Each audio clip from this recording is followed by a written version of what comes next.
Stick with me as we decide, what are we going to try to manifest?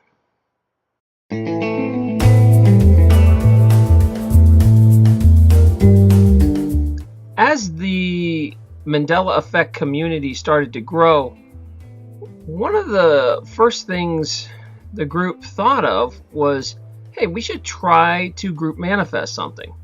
Now, this isn't any sort of new idea. I mean, Christians know the power of group prayer.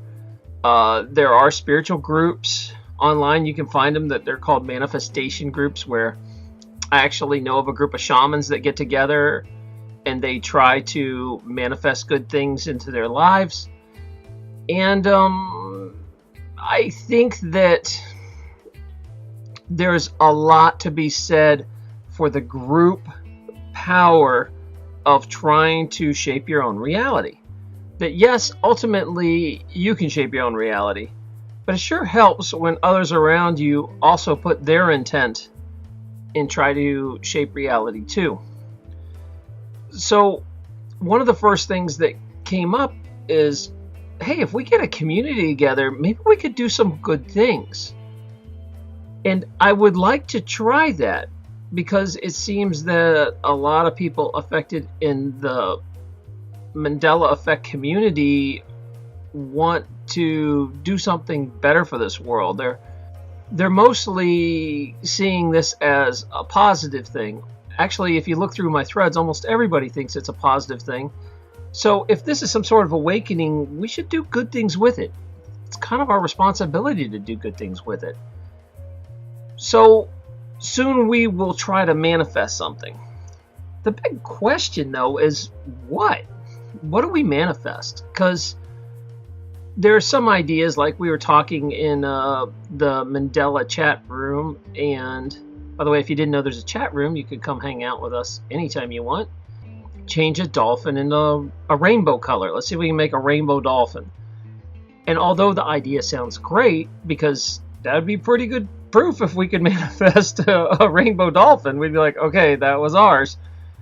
The problem is, I think we're supposed to be doing something more important than that. I feel if we're going to pull the trigger and try to get everybody to manifest something at the same time, I think we should do something really good and positive.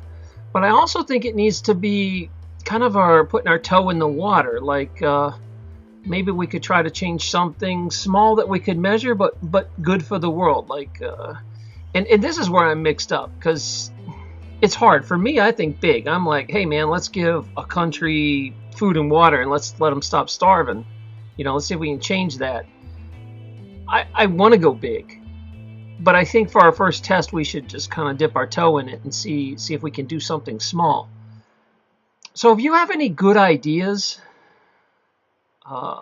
maybe we could help someone in our own community, or something measurable that we can say, okay, we did this and now it's changed, and we can tell it's changed within a few weeks. Sometimes these manifestations don't happen instantly. They take some time. I'm open to ideas, and I think in our comment threads we should discuss what could we actually do that we could measure that would be good, instead of just like being silly and changing a dolphin different colors. I want to do something where it positively affects the world. Please tell me your ideas. I'm kind of stumped on this one, guys. I think we got to work together. And then what eventually will happen is once we decide on a good concept that, remember, like, Christians got to get behind it. I want their power of group prayer. I want the spiritualist power to manifest. And I even want the science guys that go, I don't really believe any of this, but for scientific study, yeah, I'll pretend it's going to happen. Let's see if it works. I want all that energy focused on one spot. So I'm trying to make this a big tent, open thing that we can all agree on. Who doesn't want to help poor kids or feed somebody or bring water somewhere? Something that is obviously good. So please leave your comments. Thank you so much for listening. Be positive, support each other. You know the rest about the cat.